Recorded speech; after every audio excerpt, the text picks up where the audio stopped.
I'm Ariane Aramburo with your FastCast digital headlines for this Wednesday. Taking a look at today's top stories that we're following, the Anchorage Assembly is still wrestling with some of the most hotly debated topics of the year. Last night, discussion continued on the proposed homeless shelter and navigation center. At a recent work session, the Assembly requested the Bronson administration lay out a proposal identifying where the $11.1 million needed could come from.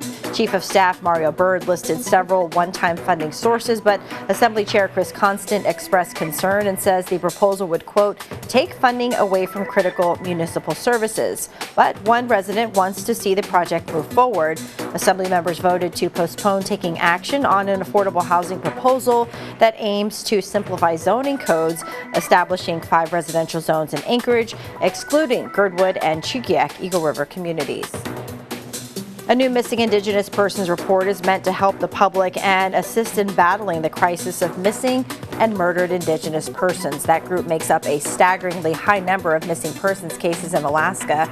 There are 2 parts. Quarterly reports focused on those of Alaska Native and American Indian descent and adding details to decades of information stored in the public database known as the Alaska Missing Persons Clearinghouse.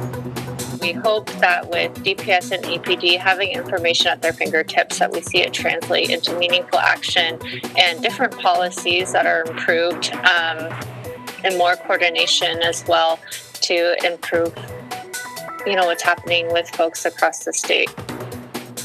Well, there's major funding to get more Alaska Native communities online. Yesterday at the Alaska Native Heritage Center, Alaska's congressional delegation and select White House staff broke the news. 3 large Alaska broadband projects were awarded upwards of $100 million from the bipartisan infrastructure bill delivered through the U.S. Department of Agriculture.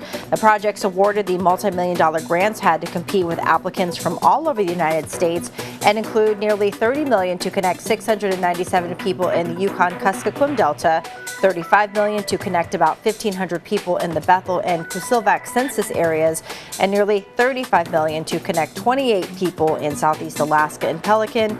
The presentation was also part of the Biden-Harris administration's ongoing Investing in America tour. And those are your FastCast digital headlines for this Wednesday. I'm Ariane Aramburo. Have a great day, and thanks for watching.